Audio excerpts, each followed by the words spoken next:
हाँ, तो जय हिंद प्यारे बच्चों, आप सभी को वेलकम है आप लोगों को एक नई वीडियो में। तो प्यारे बच्चों, जैसे कि आप लोगों को पता है कि बिहार दरोगा का वैकेंसी आ चुका है। तो यहाँ पर प्यारे बच्चों मैं आप लोगों को लुसेंट सामान्य ज्ञान का प्यारे बच्चों आप लोगों को इतिहास का यूनिट आप लोगों को बताने वाला हूँ। 11, 12, 13, 14 और 15, 16 इस यूनिट का जितना भी आपका टॉपिक होगा, ये सारे टॉपिक आज मैं आपको बताने वाला हूँ। तो आप लोग इस वीडियो को लास्ट तक देखिएगा, ठीक है। तो देखिए, लुसेंट सामान्य ज्ञान का प्यारे बच्चों आप लोगों को निकाल लेना है और आप लोग को इतिहास में चले आना है, ठीक है। यहाँ पर देख सकते हो, आप लोग इतिहास देख सकते हो, इतिहास खोल के चलाना है, ठीक है। उसके बाद आप लोग का यहाँ पर क्या कहते हैं, पेज नंबर आप लोग को निकाल लेना है प्यारे बच्चों, 13 निकाल लेना है, ठीक है। पेज नंबर 13 निकालने के बाद और यूनिट आप लोग का आ जाता है यहाँ पर। देख सकते हो आप लोग यूनिट, यहाँ पर यूनिट देख सकते हो आप लोग का 11 है, ठीक है। ईसाई धर्म है, ठीक है। ईसाई धर्म का जितना भी आपसे पूछा जाएगा क्वेश्चन सारा बताने वाला हूँ। तो आप लोग अच्छे तरीक़ा से इसको देखते चलिएगा, सुनते चलिएगा, ठीक है। तो चलिए मैं आपको बताता हूँ, आप लोग इसको रिवीजन करते चलिएगा, ठीक है प्यारे बच्चों। तो देखिए यहाँ पर दिया गया है ईसाई धर्म। तो देखिए, ईसाई धर्म के संस्थापक ईसा मसीह हैं। वे प्रमुख ग्रंथ बाइबिल है, ठीक है। ईसा मसीह का जन्म जेरूशलेम के निकट बेथलेहम नामक स्थान पर हुआ था। इसी के जन्म दिवस के क्रिसमस के रूप में मनाया जाता है। ईसाई मसीह का माता का नाम मेरी और पिता का नाम जोसेफ है।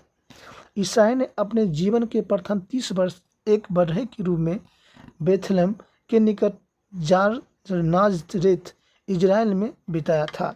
ईसा मसीह का प्रथम 2 शिष्य थे, एरर्स एवं पीटर्स, ठीक है। ईसा मसीह का सूली पर रोमन गवर्नर पोर्टियस ने चढ़ाया था, ठीक है। उसके बाद अगला आपका दिया गया है यहाँ पर कि ईसा मसीह को 33 ईवी सूली पर चढ़ाया गया था। मतलब कि ईसा मसीह को 33 ईस्वी में सूली पर चढ़ाया गया था। ईसा मसीह का सबसे पवित्र ग्रंथ चिन्ह क्रॉस है। ईसा चित्र में विश्वास रखते हैं और वे ईश्वर पिता, ईश्वर पुत्री, ईश्वर पवित्र मानते हैं, यानी कि आत्मा को पवित्र मानते हैं। नोट में आपको अच्छी तरह दिया गया है कि 12वीं शताब्दी से फ्रांस में आरंभिक भवनों की तुलना में अधिक ऊंचे हुए हल्के चर्चों का निर्माण प्रारंभ हुआ। वास्तुकला का यह शैली गौथिक नाम से भी जानी जाती है। इस वास्तुकलात्मक शैली में सर्वश्रेष्ठ उदाहरण में एक पेरिस का एक नोटेंस चर्च है, ठीक है। यही आप लोग का ईसाई धर्म के बारे में था। अब आप लोग का आ जाता है यूनिट, आप लोग का आता है यहाँ पर 12 पारसी धर्म। तो देखिए, पारसी धर्म के पैगंबर जरथुस्त्र ईरानी थे। इनकी शिक्षाओं का संकलन जोंदा अवेस्ता नामक ग्रंथ में है, जो पारसियों का धार्मिक ग्रंथ है। इनकी मूल शिक्षा का सूत्र है सद विचार, सद वचन, वचन सदा कार्य। इसकी अनुयायी एक ईश्वर है। अहुर को मानते थे। इस धर्म के अनुयायियों को अग्नि पूजन भी कहा जाता है, ठीक है। आप लोग का यूनिट आप लोग का आता है 13 मगध राज का उत्कर्ष। तो देखिए, मगध राज का उत्कर्ष कैसे हुआ उसके बारे में हम लोग पढ़ेंगे। तो देखिए, मगध के सबसे प्राचीन वंश के संस्थापक बृहद्र था। इसकी राजधानी गिरिवज यानी कि राजगिरी था। जरासंध बृहद्र का पुत्र था। हर्यक वंश के संस्थापक बिंबिसार मगध गद्दी पर 544 ईसा वर्ष बौद्ध ग्रंथ के अनुसार में बैठा था। वह बौद्ध धर्म के अनुयायी था। वह प्रथम भारतीय राजा था जिसने प्रशासनिक व्यवस्था पर बल दिया था, ठीक है। बिंबिसार में ब्रह्मदत्त को हराकर अंगराज को मगध में मिला लिया था। बिंबिसार ने राजगिरी का निर्माण कर उसे अपनी राजधानी बनाया था। बिंबिसार ने मगध पर करीबन 52 वर्ष तक शासन किया था, ठीक है। उसके बाद अगला है आपका महात्मा बुद्ध को सेवा में बिंबिसार ने राजवेश जीवक को भेजा था। अवंती के राजा अकबरवोत जब पांडुओं रोग से ग्रसित थे, उस समय वे बिंबिसार ने जीवक को उनकी सेवा शुश्रूषा के लिए भेजा था। बिंबिसार ने वैवाहिक संबंध स्थापित कर अपने साम्राज्य का विस्तार किया। इसने कौशल नरेश परसन्नति को बहन महाकौशला से, वैशाली के चटक के पुत्री चलना से तथा मध्य देश आधुनिक पंजाब के राजकुमारी सिनेमा से शादी भी की थी। ठीक है, बिंबिसार की हत्या उसके पुत्र अजातशत्रु ने कर दी और वह 1493 ईसा पूर्व में मगध पर गद्दी पर बैठा था। इसका उपनाम कुनिक था। वह परम से जैन धर्म का अनुयायी था। ठीक है, उसके बाद अगला दिया गया है कि अजातशत्रु ने 32 वर्ष तक मगध पर शासन किया था। ठीक है, उसके बाद अगला है, यहाँ आप लोग का देख सकते हो, आपको अच्छे तरीक़ा से बताऊं ताकि आपको थोड़ा सा भी छूटे नहीं। ठीक है, अजातशत्रु के सुयोग पुत्र मंत्री का नाम वर्णकार यानी कि वर्षकार था। इसे की सहायता से अजातशत्रु ने वैशाली पर विजय प्राप्त की थी। जैन धर्म के पता चलते ही कि लिच्छवी से युद्ध में अजातशत्रु की प्रथम बार रथ मुसल, आधुनिक टंकों के सामना तथा महाशिला, कंटक, गुलेल जैसे दो गुप्त ने हथियारों का प्रयोग किया और 461 ईसा वर्ष पूर्व में अपने पिता की हत्या कर उदयन मगध की गद्दी पर बैठा था। उदयन ने पाटलिग्राम की स्थापना की। यह जैन धर्म का अनुयायी था। हर्यक वंश के अंतिम राजा उदयन था। उदयन का पुत्र नागरदक था। ठीक है, नागरदशक को उसके अमात्य शिशुनाग ने 412 ईसा वर्ष पूर्व में अमात्य। उसके बाद अगला दिया गया है आप लोग का, कर मगध पर शिशुनाग वंश की स्थापना की। शिशुनाग ने अपनी राजधानी पाटलिपुत्र से हटाकर वैशाली में स्थापित की। शिशुनाग का उत्तराधिकारी कौलसेव पुनः राजधानी के पाटलिपुत्र में ले गया और शिशुनाग वंश के अंतिम राजा नंदीवर्धन था। ठीक है, नंद वंश के संस्थापक महापद्मानंद था। अंतिम शासक घनानंद था। यह सिकंदर का समकालीन था। इसे चंद्रगुप्त मौर्य ने युद्ध में पराजित किया था और मगध पर एक नए वंश यानी कि मौर्य वंश की स्थापना की थी। ठीक है, अब आप लोग का यूनिट आता है 14 यानी कि सिकंदर आता है। ठीक है, तो देखिए सिकंदर के बारे में हम लोग बताते हैं आपको। सिकंदर का जन्म 356 ईसा वर्ष में हुआ था। उसका पिता फिलिप था। फिलिप 359 ईसा वर्ष पूर्व में मकदूनिया का शासक बना। इसकी हत्या 329 ईसा वर्ष पूर्व में कर दी गई थी। सिकंदर अरस्तु का शिष्य था। सिकंदर ने भारतीय विजय का अभियान 326 ईसा वर्ष में प्रारंभ किया। सिकंदर का सेनापति सेलुकस निकेटर था। सिकंदर के पंजाब के शासक पोरस के साथ युद्ध करना पड़ा, जिसे हाइडेसिस के युद्ध था। झेलम विस्तार के युद्ध के नाम से भी जाना जाता है। सिकंदर का सेना ने ब्यास नदी यानी कि प्राचीन नाम, उसके बाद बिपाशा यूनान नाम का हाइफसिस के पश्चिमी तट पर पहुंचकर उससे पार करने से इनकार कर दिया था। ठीक है, सिकंदर स्थल मार्ग द्वारा 325 ईस्वी पूर्व में भारत से लौट गया और सिकंदर की मृत्यु 323 ईसा वर्ष में बेबीलोन में 33 वर्ष की अवस्था में हो गया। सिकंदर का जल सेनापति का नाम नियारकसस था। सिकंदर का प्रिय घोड़ा बाउकेफला था। इसी के नाम पर उसने झेलम नदी के तट पर बाउकेफला नामक नगर बसाया था। ठीक है, अब आप लोग का यूनिट आ जाता है 15 यानी कि मौर्य साम्राज्य आता है। ठीक है, तो देखिए मौर्य साम्राज्य के बारे में हम लोग पढ़ते हैं। तो देखिए मौर्य वंश के संस्थापक चंद्रगुप्त मौर्य का जन्म 345 ईसा वर्ष में हुआ था। जस्टिन ने चंद्रगुप्त मौर्य को सेंड्रोकोटस कहा था। ठीक है, जिसे पहचान कर विलियम्स जोन्स ने चंद्रगुप्त मौर्य से की। विशाखदत्त कृत मुद्रा राक्षक में चंद्रगुप्त मौर्य के ये विशेष आसान निम्न कुल में उत्पन्न शब्द का प्रयोग किया गया था। घनानंद को हराने के चाणक्य कौटिल्य यानी कि विष्णुगुप्त यानी कि चाणक्य का नाम कौटिल्य भी है और विष्णुगुप्त भी है। ठीक है, ने चंद्रगुप्त मौर्य की मदद की थी, जो बाद में चंद्रगुप्त मौर्य का प्रधानमंत्री बना। इसके द्वारा लिखित पुस्तक अर्थशास्त्र है, जिसका संबंध राजनीतिक से है। ठीक है, उसके बाद नोट्स में दिया गया है आपको प्यारे बच्चों यहाँ पर कि कौटिल्य ने अर्थशास्त्र में राज्य की प्रकृति के वर्णन किया है। उसने राज्य का 7 अंग बताया है।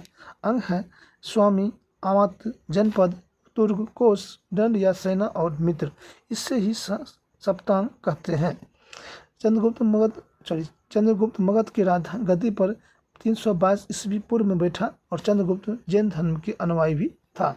चंद्रगुप्त ने अपना अंतिम समय कर्नाटक के श्रवणबेलगोला नामक स्थान पर बिताया।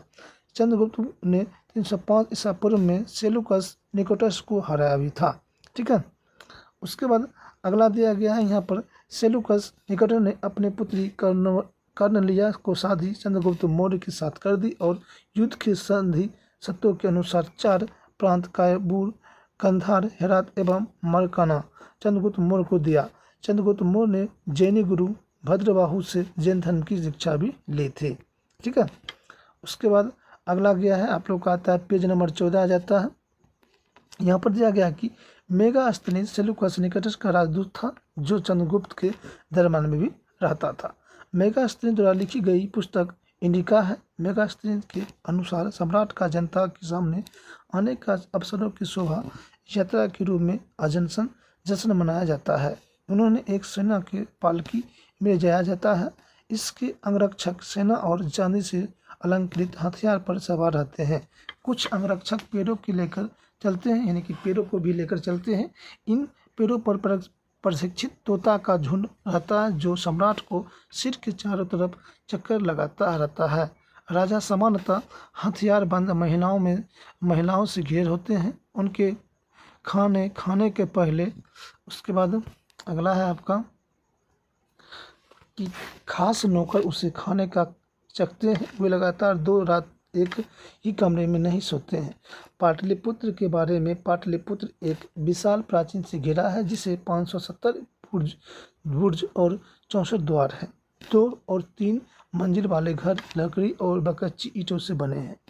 राजा का महल भी काठ का बना था जिसे पत्थर का नक्शा से अलंकृत किया गया था। यह चारों तरफ से उद्यान और चिड़िया के लिए बने बसेरे से घिरा था। ठीक है, और चंद्रगुप्त मौर्य सेलुकस के बीच युद्ध के वर्णन एपियानस ने किया है। प्लूटॉक्स के अनुसार चंद्रगुप्त ने सेलुकस को 500 हथियार उपहार में दिया था। ठीक है, उसके बाद अगला आपका आ जाता है यहाँ पर चंद्रगुप्त की मृत्यु 298 ईसा में श्रवणबेलगोला में उपवास के द्वारा हुई थी। अब आता है आप लोग का बिंदुसार। ठीक है, चंद्रगुप्त मौर्य के उत्तराधिकारी बिंदुसार हुआ जो 298 ईसा पूर्व में मगध का राजगद्दी पर बैठा था। इसे अमित्र घात के नाम से भी जाना जाता है। अमित्र घात का अर्थ है कि शत्रु विनाशक। बिंदुसार आजीवक संप्रदाय के अनुयायी था। नोट में आपको लिखना है कि आजीवक संप्रदाय की स्थापना मखली पुत्र गोसाल ने की थी। वायु पुराण में बिंदुसार के भद्रसार या बारिशसार भी कहा गया है। ठीक है, उसके बाद अगला दिया गया आप लोग का स्ट्रोबा के अनुसार सीरियन नरेश एंटियोनकस ने बिंदुसार को दरबार में डायमिकस नामक राजदूत भेजा था। इसे ही मेगास्थनीज के उत्तराधिकारी माना जाता है। जैन ग्रंथ में बिंदुसार के शिष्य भी कहा गया है। बिंदुसार के शासक में तक्षशिला, सिंधु एवं झेलम नदी के बीच में हुई विद्रोह का वर्णन भी है। इस विद्रोह को दबाने के लिए बिंदुसार ने पहले सुसीम की और बाद में अशोक का भेजा।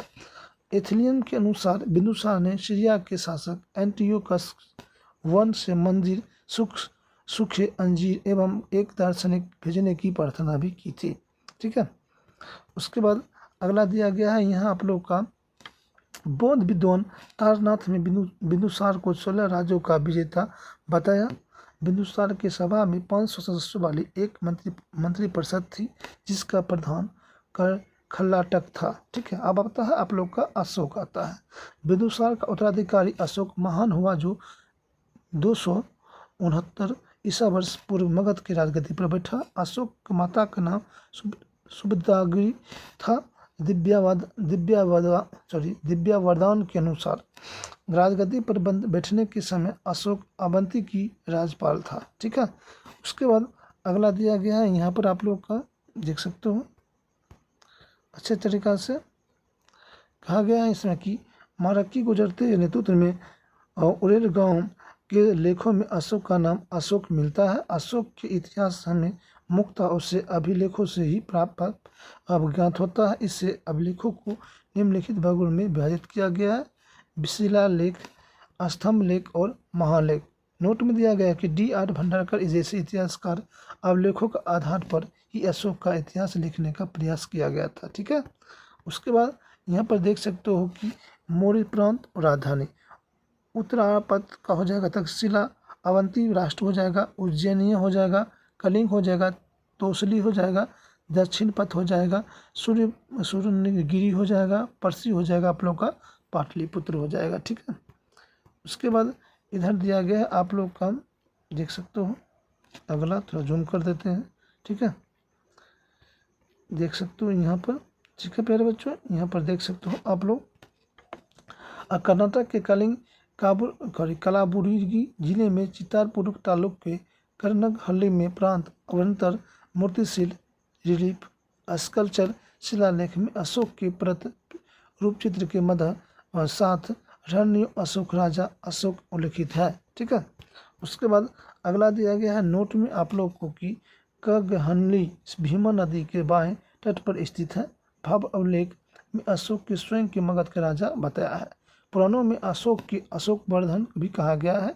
देवनामनी प्रियदर्शी अशोक का ही नाम है। ठीक है, उसके बाद अगला है अशोक ने अपने अभिषेक के 8 वर्ष बाद लगभग 261 ईसा पूर्व में कलिंग पर आक्रमण किया और कलिंग की राजधानी तोसली पर अधिकार किया था। उल्लेख 13वें शिलालेख में फिलिंग के कथन के मिस्र के राजा फिलाडेल्फ टालसी दो ने पाटलिपुत्र में डियोनिसिस का नाम से एक राजदूत भेजा भी था। ठीक है, उसके बाद अगला है यहाँ पर आप लोगों का कि उपयुक्त नामक बौद्ध भिक्षुक ने अशोक को बौद्ध धर्म की दीक्षा दी। उसके बाद अशोक का दिया गया नोट में कि अशोक पहले ब्राह्मण धर्म का अनुयायी था। कलहन के राजतरंगिणी में पता चलता है कि वह शैव धर्म का उपासक भी था। निर्गोध के प्रवचन सुनकर उसने बौद्ध धर्म को अपना लिया था। ठीक है, अशोक एक उपासक के रूप में अपना राज्याभिषेक के 10वें वर्ष बोध गया के 12वें वर्ष नेपाली सागर का एक क्या कहते हो कि 20 वर्ष लुम्बिनी का यात्रा की। अरोरा लेख में यह घोषणा की गई है कि अशोक व्यक्तिगत रूप से बौद्ध धर्म के अनुयायी था। रुमनी दे स्तंभ अभिलेख और नेगाली निसागर स्तंभ अभिलेख बौद्ध धर्म की अशोक की आस्था का। उसके बाद अगला दिया गया है कि आस्था का स्पष्ट प्रमाण देता है। अशोक में प्रमुख शिलालेख एवं उनके वर्णित विषय है, जिसे कि यहाँ पर आप लोग का शिलालेख है और यहाँ पर आप लोग का विषय दिया गया है। तो देखिए यहाँ पर आप लोग अच्छे तरीक़ा से पहला में इसमें पशु बलि की निंदा की गई है। दूसरा में मनुष्य के पशु होने का चिकित्सा व्यवस्था का उल्लेख किया गया है। तीसरा में इसमें राजकीय अधिकार को यह आदेश दिया गया है कि वे हर 5वें वर्ष उपरांत दौरे पर जाए। इससे कुछ धार्मिक नियमों का भी उल्लेख है। ठीक है, चौथा में दिया गया है इसमें भीम घोष की जगह धम्म घोष की घोषणा की गई है। 5वां में इसमें धर्म महामात्रों की नियुक्ति की जानकारी मिलती है। 6वां में दिया गया इसमें आत्मनियंत्रण का भी शिक्षा दिया गया है। ठीक है, उसके बाद अगला है आप लोग का यहाँ पर 7वां में दिया गया है कि इसमें अशोक की तीर्थ यात्रा का उल्लेख है। और 8वां में आप लोग का 8वां और 9वां में तो आप लोग का उनमें अशोक की तीर्थ यात्रा का भी उल्लेख है। और 9वां में इसमें सच्ची भेंट तथा सच्चे शिष्टाचार का उल्लेख है। और 10वें प्यारे बच्चों इसके अशोक के आदेश दिया गया है कि राजा तथा उच्च अधिकारियों को हमेशा प्रजा के हित में सोचें। और 11वां में दिया गया इसमें धर्म की व्याख्या भी की गई है। ठीक है, उसके बाद अगला दिया गया है आप लोग का आ जाता है पेज नंबर आप लोग को देख सकते हो 15। ठीक है, 15 में आपको दिया गया है यहाँ पर कि 12वां में दिया गया है इसमें स्त्री महापात्रों की नियुक्ति एवं सभा प्रकार के विचारों के सम्मान की बात कही गई है। 13वां में इसमें कलिंग युद्ध का वर्णन एवं अशोक की हृदय परिवर्तन की बात कही गई है। इसमें 5 यमन राजाओं के नामों का उल्लेख है जहां उसने धर्म प्रचारक भेजे भी थे। 14वां में अशोक ने जनता को धार्मिक जीवन बिताने के लिए प्रेरित भी किया है। उसके बाद अगला दिया गया है आप लोग का यहाँ पर देख सकते हो अशोक ने अजीबकों की रहने हेतु बराबर की पहाड़ियों में 4 गुफाओं का निर्माण करवाया जिनका नाम कर्ज चौपार दामा तथा विश्व झोपड़ी था। अशोक के पुत्र दशरथ ने आजीविकों की नागा अर्जुन गुफा प्रदान की थी। अशोक के 7वें स्तंभ लेखों में आजीविका की उल्लेख किया गया है तथा महामात्रों की आजीविकाओं की चिंता को ध्यान में रखने के लिए भी कहा गया है। अशोक ने बौद्ध धर्म के प्रचार के लिए अपने पुत्र महेंद्र एवं पुत्री संघमित्रा को श्रीलंका भेजा था। ठीक है, उसके बाद अगला दिया गया है यहाँ पर आप लोग का प्यारे बच्चों, बौद्ध परंपरा और उनके लिपियों के अनुसार अशोक ने 84,000 स्तूपों का भी निर्माण करवाया था। भारत में शिलालेखों का प्रचलन सर्वप्रथम अशोक ने किया था। ठीक है, उसके बाद अगला दिया गया है आप लोग का, अशोक का शिलालेखों में ब्राह्मण, खरोष्टी, ग्रीक तथा एवं अरमाइक लिपि का भी प्रयोग हुआ था। ग्रीक एवं अरमाइक लिपि का अभिलेख अफगानिस्तान से, खरोष्टी लिपि के अभिलेख शाहवाज, जगट एवं मनसूहेरा पाकिस्तान के पेशावर में निकट। उसके बाद अगला दिया गया है यहाँ पर आप लोग का प्यारे बच्चों, उत्तर पश्चिम से और शेष भारत ब्राह्मण लिपि का अभिलेख मिले हैं। नोट में लिखना होगा आप लोगों की, खरोष्टी लिपि का दाईं ओर लिखी जाती है। अशोक के अभिलेखों का 3 भागों में बांटा जा सकता है। पहला शिलालेख, स्तंभ लेख एवं गुहा लेख होगा। ठीक है, उसके बाद अगला दिया गया है यहाँ पर, अशोक के शिलालेखों की खोज 1750 ईस्वी में पदंत्री पेंथलर ने की थी। इसकी संख्या 14 है। अशोक के अभिलेखों पढ़ने में सबसे पहली सफलता 1837 ईस्वी में जेम्स प्रिंसेप ने किया था। अशोक के स्तंभ लेखों की संख्या 7 है, जो केवल ब्राह्मी लिपि में लिखी गई है। यह 6 अलग अलग स्थानों से प्राप्त है। प्रयाग स्तंभ लेख, यह पहले कौशाम्बी में स्थित था। इसे स्तंभ लेख को अकबर ने इलाहाबाद के किले में स्थापित करवाया। दिल्ली टोपरा, यह स्तंभ लेख फिरोज शाह तुगलक के द्वारा टोपरा में दिल्ली में लगाया गया था। ठीक है, उसके बाद अगला आप लोग का तीसरा यहाँ पर दिया गया कि दिल्ली मेरठ, पहले मेरठ में स्थित एक स्तंभ लेख फिरोज शाह द्वारा दिल्ली लाया गया था। रामपुरवा एवं स्तंभ लेख चंपारण बिहार में स्थापित है। इसकी खोज 1872 में कार लायक ने की थी। लिरिया और अरेराज चंपारण बिहार में, और लोरिया नंदगढ़ चंपारण बिहार में इस स्तंभ पर मोर का चित्र बनाया गया था। ठीक है, उसके बाद अगला आपका यहाँ पर दिया गया है, देख सकते हो आप लोग अच्छे तरीक़ा से। ठीक है, देख सकते हो यहाँ पर आप लोग कहा गया है कि कौशाम्बी अभिलेखों का रानी का अभिलेख कहा गया है। ठीक है, अशोक का 7वां अभिलेख सबसे लंबा है। अशोक का सबसे छोटा अभिलेख रुक्मिंदे है। इसी में लुम्बिनी में धम्पा यात्रा के दौरान अशोक द्वारा भूराजस्व की दर घटाकर 1/8 भाग कर दिया और लुम्बिनी ग्राम का धार्मिक कर बलि माफ कर दिया गया। नोट में दिया गया है कि महास्थान बांग्लादेश में प्राप्त सोहगिरा का ताम्रपत्र अभिलेखों में मौर्य काल में अकाल सूखी जैसे देवी प्रकोप के समय राजा द्वारा राहत कार्य के लिए जाने का विवरण भी प्राप्त होता है। ठीक है, उसके बाद दिया गया है आप लोग का यहाँ पर कि प्रथम पृथक शिलालेखों में यह घोषणा की गई है कि सभी मनुष्य मेरे बच्चे हैं। अशोक का सार एक कुतकुना कंदहार अभिलेख ग्रीक एवं ओमैका भापाओं में प्राप्त हुआ है। साम्राज्य में मुख्यमंत्री एवं पुरोहित की नियुक्ति के लिए पूर्व इसके चरित्र को काफ़ी जांच पर खरीदा जाता था, जिससे उपवा परीक्षण कहा जाता है। सम्राट को सहायता के लिए एक मंत्रिपरिषद होता था, जिससे सदस्यों की संख्या 12 से 16 या 20 हुआ करती थी। अर्थशास्त्र में शीर्ष अधिकारियों के रूप में तीर्थ का उल्लेख मिलता है, जिससे ब्रह्मपात्र भी कहा जाता है। इसकी संख्या 18 थी। ठीक है, उसके बाद अगला कहा गया है कि अर्थशास्त्र में चर जासूस को भी कहा जाता है। अशोक के समय मौर्य साम्राज्य के प्रांतों की संख्या 5 थी। प्रांतों के चक्र भी कहा जाता था। प्रांतों की प्रशासक कुमार एवं आर्यपुत्र तथा राष्ट्रीय कहलाते थे। प्रांतों का विभाजन विषय में किया गया था, जो विषयपति के अधीन होते थे।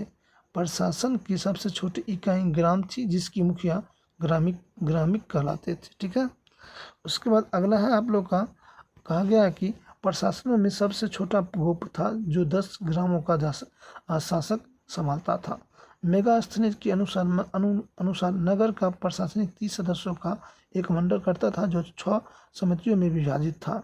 प्रत्येक समिति में 5 सदस्य होते थे। ठीक है, उसके बाद अगला दिया गया है आप लोग का कि बिक्री कर के रूप में मूल्य के 10वां भाग वसूला जाता था। इससे बचाने वाले को मृत्युदंड दिया जाता था।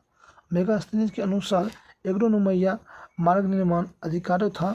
जस्टिस के अनुसार चंद्रगुप्त मौर्य की सेना में लगभग 50,000 अश्वारोही सैनिक 9 और आपका दिया गया है यहाँ पर प्यारे बच्चों 9,000 हाथी एवं 8,000 रथ थे।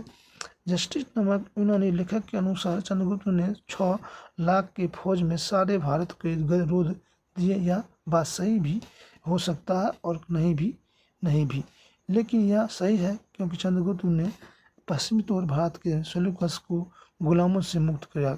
जस्टिन ने चंद्रगुप्त को सेना के लुटेरा यानी कि कहा गया है लुटेरा भी कहा गया है, मतलब कि जस्टिस जो था वो चंद्रगुप्त सेना जो था उसको लुटेरा सेना भी कहा है। युद्ध क्षेत्र में सेना का नेतृत्व करने वाले अधिकारी नायक कहलाते थे। सैन्य विभागों के सबसे बड़ी अधिकारी सेनापति होता था। उसके बाद दिया गया यहाँ पर आप लोग का प्यारे बच्चों की फिलिप नामक यूनानी लेखक के अनुसार चंद्रगुप्त की सेना अब करीबन आप लोग का 6 लाख पैदल सिपाही और 30,000 घुड़सवारी और 9,000 हाथी भी थे। ठीक है, उसके बाद अगला दिया गया पेज नंबर आप लोग का यहाँ पर आ जाता है 16 में आपको दिया गया है यहाँ पर प्यारे बच्चों कि मेगास्थनीज के अनुसार मौर्य सेना के रख रखाव 5 सदस्यीय छह समिति द्वारा करती थी। मौर्य शासन में गुप्त विभाग महापात्र सर्प नामक अमात्य के अधीन था। अर्थशास्त्र में गुप्तचर को गूढ़ पुरुष भी कहा जाता है। एक ही स्थान पर रहकर कार्य करने वाले गुप्तचर को संस्था कहा जाता था। यह स्थान में दूसरे स्थान पर भ्रमण कार्य करने वाले गुप्तचर को संचार भी कहा जाता था। अशोक के समय जनपदीय न्यायालयों के न्यायाधीशों की राज को कहा जाता था। ठीक है, उसके बाद अगला आपका दिया गया है यहाँ पर सरकारी भूमि की सीता भूमि भी कहा जाता था। बिना वर्ष की अच्छी खेती करने वाली भूमि को अदेव मात्रा कहा जाता था। मौर्य काल में 2 रन अनाज के नाप के लिए प्रयोग किया जाता था। मेगास्थनी ने भारतीय समाज के 7 वर्गों में विभाजित किया था। दार्शनिक, किसान, अहीर, कारीगर, सैनिक, निरीक्षण एवं सभा सद कहता है। ठीक है, स्वतंत्र वेश्यावृत्ति में अनुयायी वाले महिला रूपा जीवा कहलाती थी। नंद वंश के विनाशक करने में चंद्रगुप्त मौर्य ने कश्मीर के राजा प्रवर्तक से सहायता प्राप्त की थी। ठीक है, उसके बाद अगला दिया गया आप लोग का यहाँ पर कह रहा है कि प्रवर्तक में मौर्य शासन 133 वर्ष तक रहा और भगवत पुराणों के अनुसार मौर्य वंश के 10 राजा हुए, जबकि वायु पुराणों के अनुसार 9 राजा हुए। मौर्य वंश के अंतिम शासक बृहद्रथ था। इसकी हत्या उसके सेनापति पुष्यमित्र शुंग ने 150 ईसा वर्ष में कर दी और मगध पर शुंग वंश की नींव डाल दी। नोट में दिया गया कि अशोक राम बिहार पाटलिपुत्र में भी था। ठीक है, अब आप लोग का 16 आ जाता है ब्राह्मण साम्राज्य आ जाता है। तो इसके बारे में आपको अगले वीडियो में बताऊंगा प्यारे बच्चों। तब तक के लिए यहीं पर वीडियो को समाप्त करता हूं प्यारे बच्चों। आपको इस चैनल पर रोज दिन प्यारे बच्चों आप लोगों को कम से कम 5 यूनिट आप लोगों को करवाया जाएगा हर एक बुक से, यानी कि इतिहास भी होगा और भूगोल भी होगा, पॉलिटिकल भी होगा, अर्थशास्त्र भी होगा। ठीक है, और साइंस भी होगा। ठीक है, तो आप लोग इस चैनल को जरूर लाइक और शेयर जरूर कीजिएगा और सब्सक्राइब करना मत भूलिएगा। ठीक है, वीडियो पसंद आया हो वीडियो को लाइक कीजिएगा और शेयर भी कीजिएगा। ठीक है, मिलते हैं आप लोगों से अगले वीडियो में। तब तक के लिए नमस्कार प्यारे बच्चों, बेस्ट ऑफ लक, जय हिंद प्यारे बच्चों।